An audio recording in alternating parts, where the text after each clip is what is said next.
First, with CBS News Texas, we are sorry, but we are interrupting your normal programming to bring you a breaking news update on that deadly flooding in Central Texas. 27 people are dead, including 9 children. More than 20 are still missing from a girls' camp along the Guadalupe River. Let's go live now to the Texas governor giving a news briefing right now. We'll share with you a lot of information herself. Before I do pass the mic to her, there are several things that I want to announce as well as some things to share. First, what I have observed in this community over the past 24 hours is what I call quintessential Texas. When Texans face a challenge, we come together, we unite. And that's exactly what's happened over the past 24 to 48 hours in this community. Nothing more than extraordinary devastation. And the worst thing that could have happened in this community fell upon it. They could have fallen apart. They could have fought against each other. But instead, they understand the importance of unity. And it's what Texans do. It's what we will continue to do. Along those lines, something else to double down on what I said last night. We will be relentless in going after and ensuring that we locate every single person who's been a victim of this flooding event. We're not going to stop today or tomorrow. We will stop when the job is completed. Between now and whenever that day arrives when the job is completed, this is a 24/7 operation, day and night, because we know that we are looking for Texans and Americans, and we put them as our top priority. We will find every one of them. Additionally, I want to let you know that overnight there was an increase in storm damage and rainfall and flooding in other regions of the state of Texas that were in addition to the ones that were in the disaster declaration that I made yesterday. What I'm going to sign today is an expanded disaster declaration that adds the following counties to what I signed yesterday. This disaster declaration includes Bexar County, Burnett, Caldwell, Guadalupe, Travis, and Williamson counties.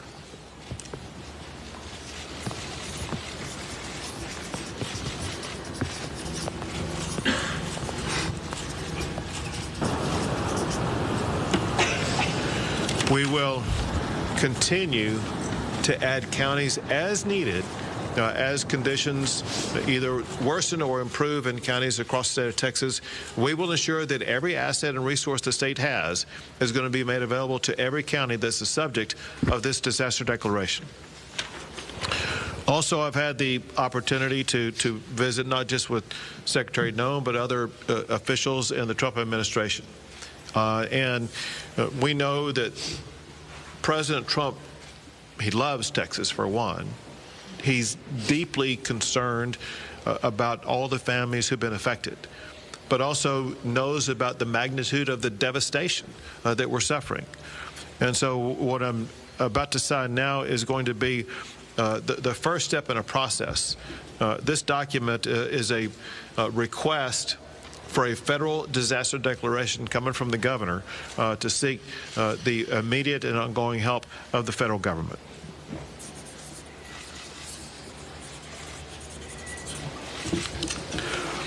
I want to express my gratitude in advance to President Trump for his entire administration for their devotion to the state of Texas.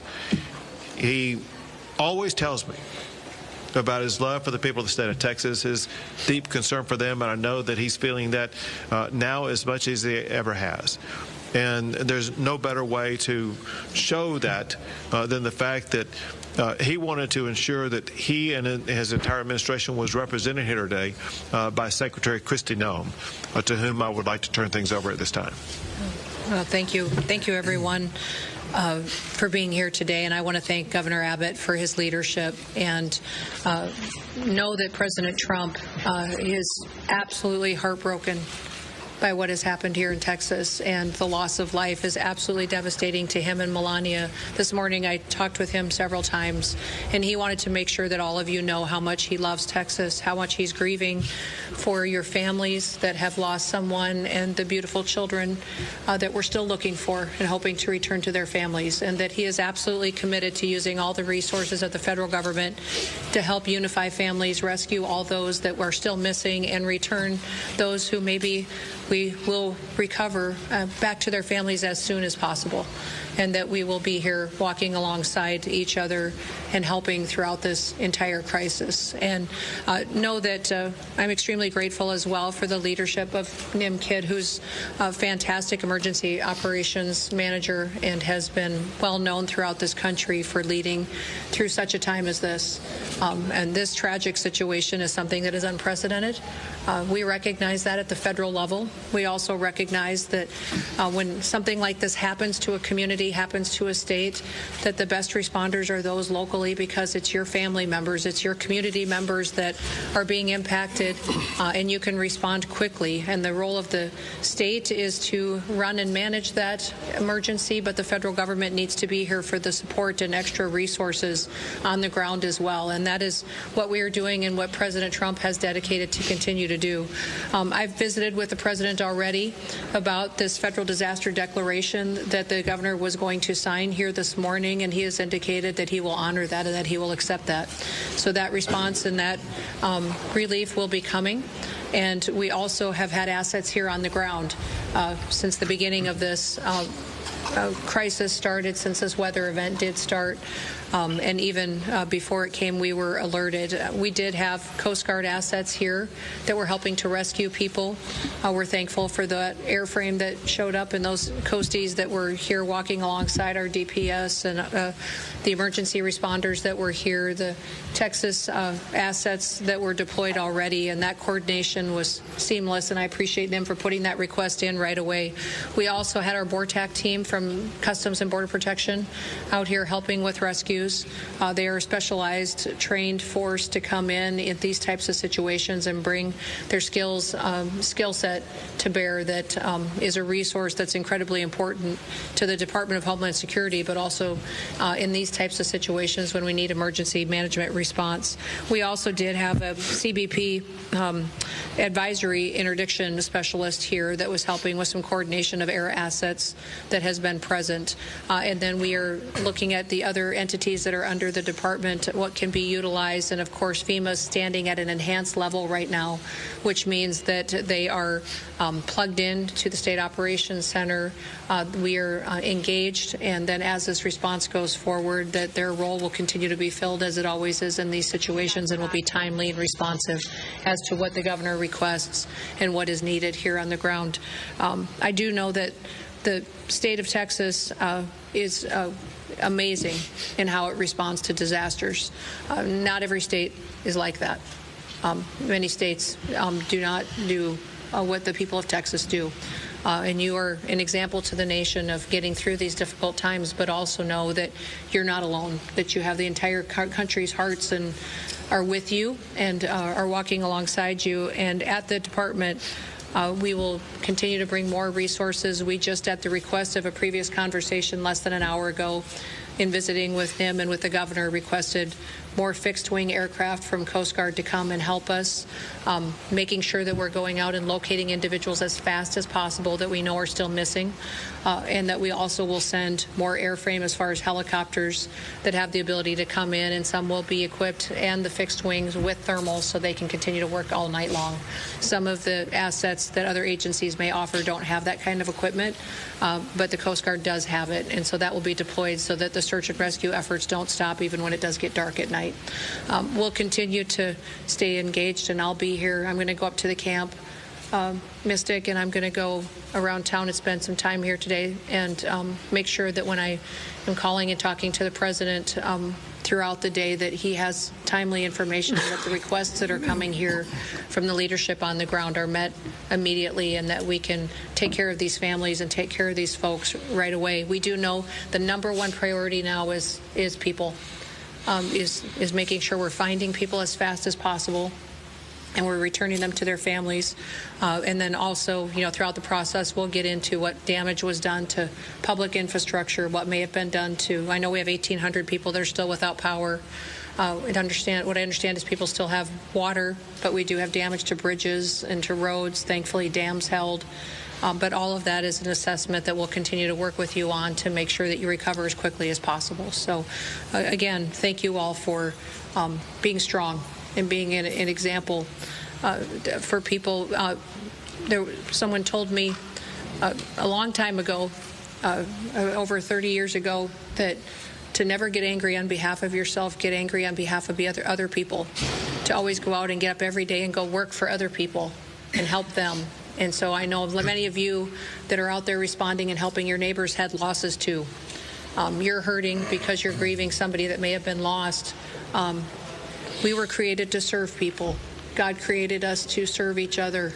And now is a wonderful time to go find somebody you can help, somebody that you can take care of and get them through this process.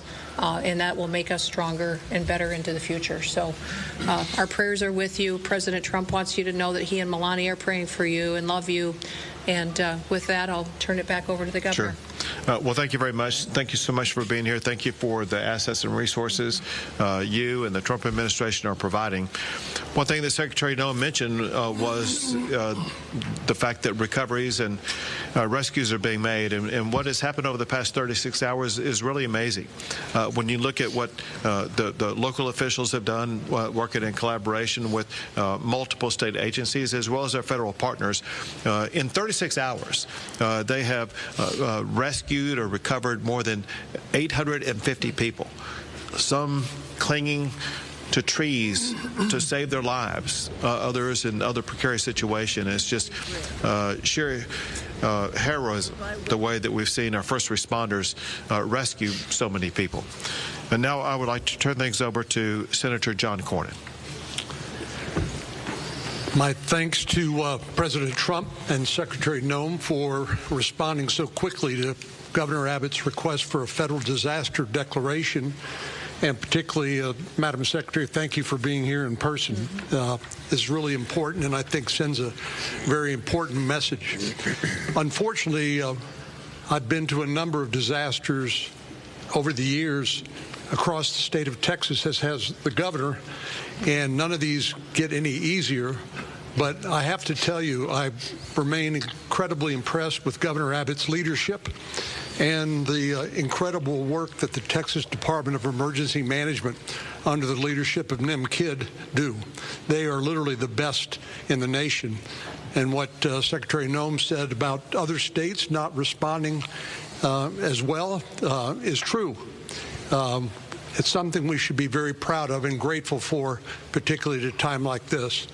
And then there are the men and women who are standing behind us here, who have been doing the work on the ground, not waiting for the federal government to show up. They've been getting the work done, as the governor pointed out. And we are all together, we are praying for those who have lost loved ones and are grieving. We are celebrating with those who have been reacquainted with and rejoined with their family members. And, you know, a few years ago, the governor will remember this, up in West Texas after a terrible disaster. A county commissioner there said something to me that I think is appropriate at a time like this. He said, being from Texas is not just about where you're from, it's who your family is. And so when things like this happen, we come together as a family, as Texans, in a way that I'm very proud of. But it's very important because this is who our family is, and we owe it to them.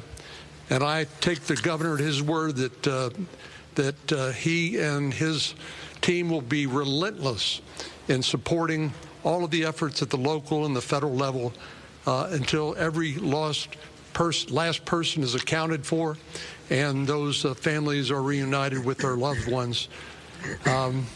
But, Governor, thank you again for your leadership. Secretary Noem, it means a lot to us for you to be here.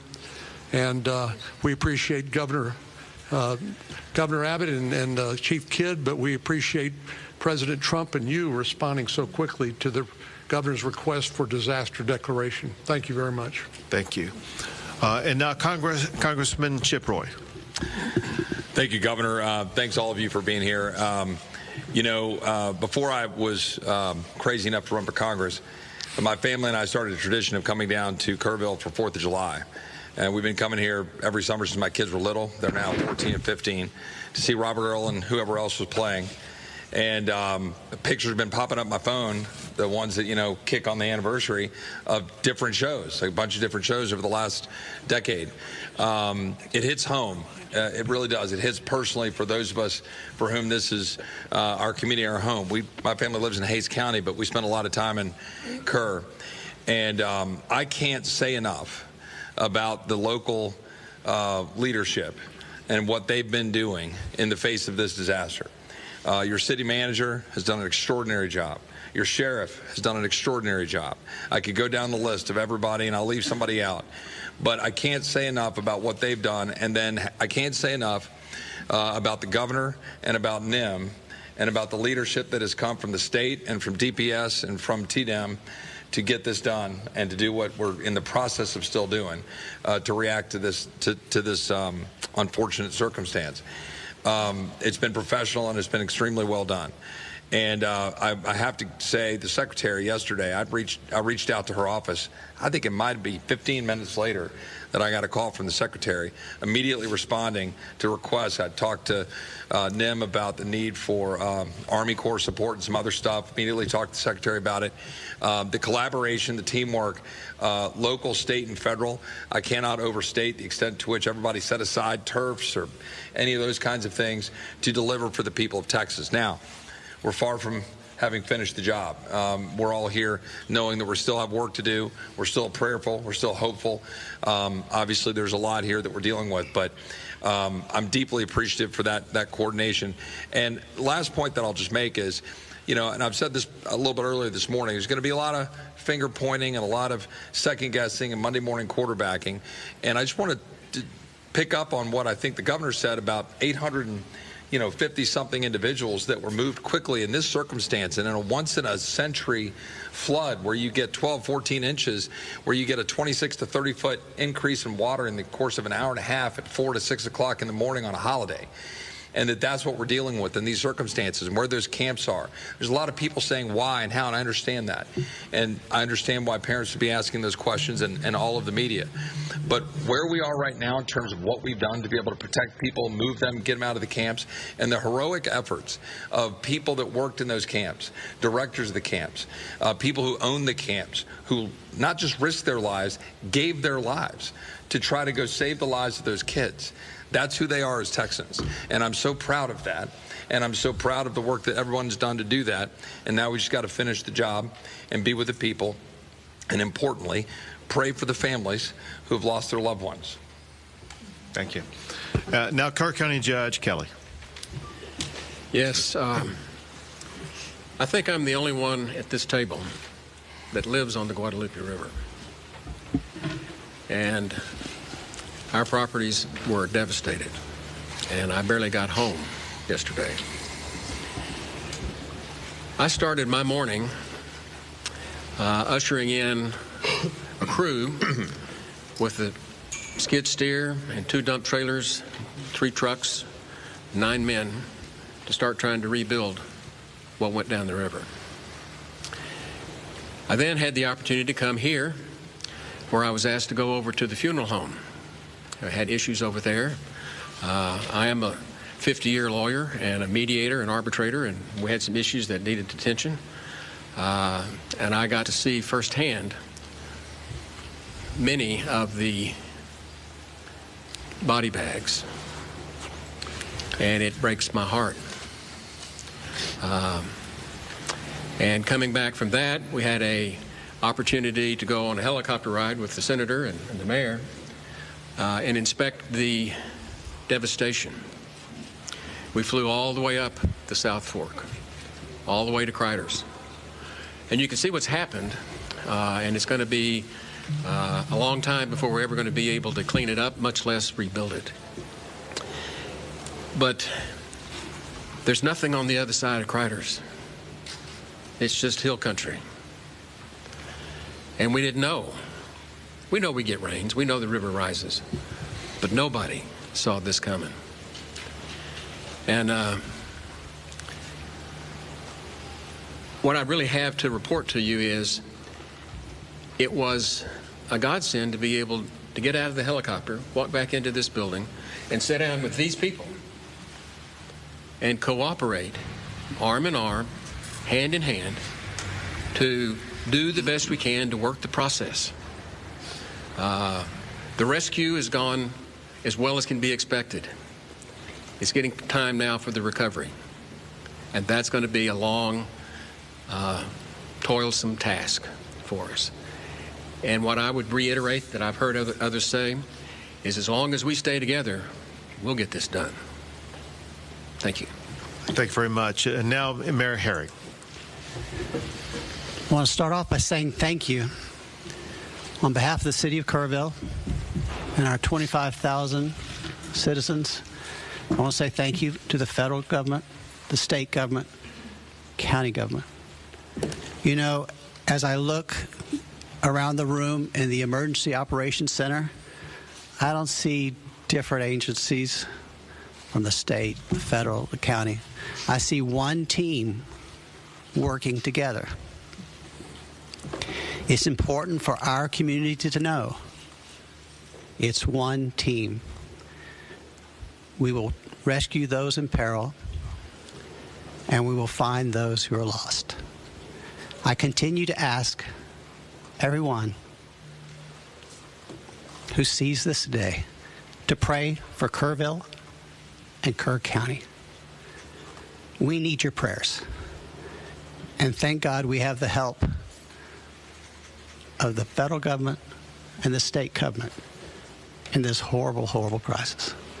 Thank God for our country, and thank God for all the help we are receiving today. Thank you. Now, TDM Chief Nimid. Thank you, Governor. My heart breaks. It's broken for those families that have lost their loved ones, and that fuels our drive to continue to search for them, and we will not stop until we find every one of them. I have to start by thanking our local first responders. Those men and women on the streets live here, they work here, their families are here, yet they got on the truck and they got in the car and they got in the ambulance and they went out and they did everything they could to save their neighbors. You also have volunteers all over this county that do the job for free, that were out there working to save lives, many times putting their own lives and their property at risk. Our state partners have been phenomenal, nothing short. Madam Secretary, your federal team has been nothing short of remarkable and impressive. I'm grateful for that.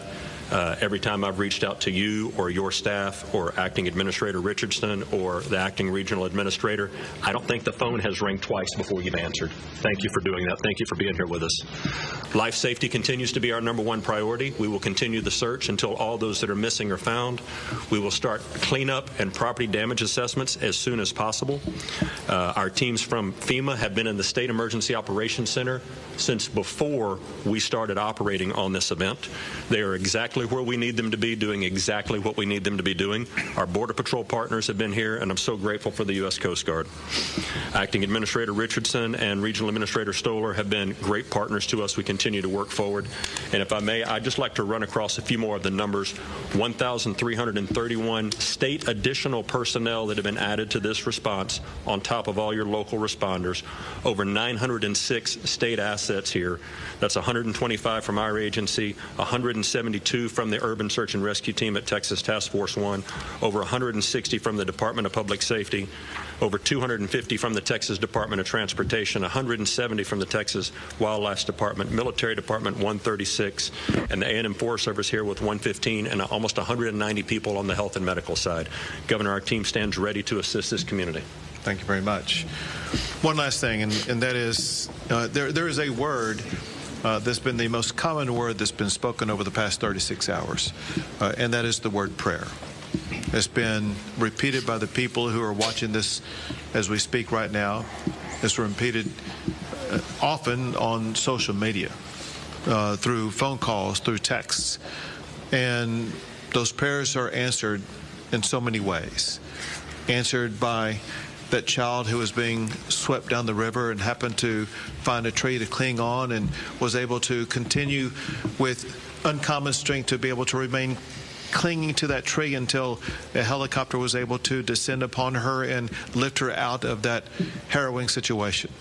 It could have been the reason why water stopped rising into a home or a cabin or something that would have caused an entire building to float away. It could be the reason why there have been so many people who have been located wherever they were down the river basin. It could be something that prevented somebody from getting into the water to begin with. All we know is that prayer does work. Your prayers have made a difference. We ask for continued prayers as we continue our efforts to locate everybody who's been affected by this.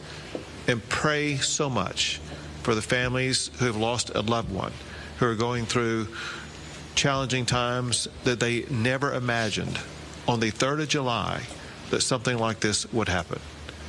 Prayer matters. And we thank God Almighty.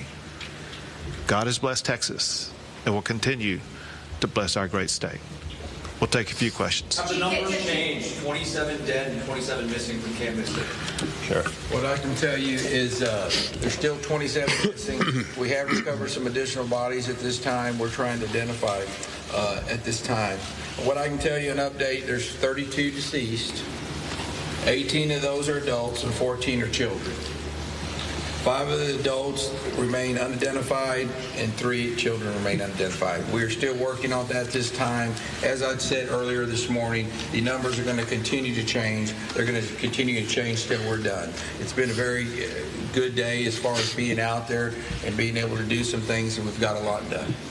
Chief, early on there was a lot of conflicting information about the search, about the number of fatalities, the missing, even a lot of families and parents were rightfully concerned and more importantly confused about all this information. We just heard the judge refer to this as a shift from rescue to recovery. Can you clarify what that means? Are we talking about these missing people no longer believed to be alive? You'll need the judge to answer that piece. Our state assets and local partners are continuing to search for live victims. Is there any indication that there are still people out there alive? Any evidence? History would tell us that after a certain time period, those chances diminish, and we can talk about all of the numbers and the metrics on that. Our hope and prayer is that there are still people alive that are out there, and we are still actively searching for them, and we will continue. And listen, that will turn into recovery at some point, and none of us want to put a time period on that right now. But when you talk to the men and women that are up there in those helicopters and out in those boats and walking the ground, they're looking for live people right now and doing everything they can to continue this search as fast as possible. And Judge, just a moment to clarify, because we want to be very clear with especially families and parents that are watching this. What makes you feel like this has gone from rescue to potential recovery? Because there is a difference. We will eventually get to the recovery.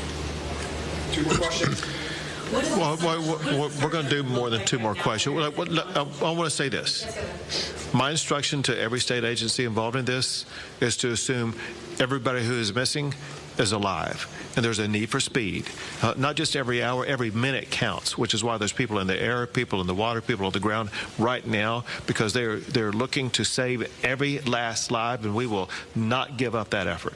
2 more questions. Why was the National Weather Service not pinging our phones before 7 o'clock this day of 4th of July? We need the federal people to answer that maybe for us. I got updates at 7 o'clock. First one I heard. And I've heard updates throughout the week, but not before 7 o'clock in the morning. Wasn't that a fundamental failure of the federal government's responsibility to keep us safe?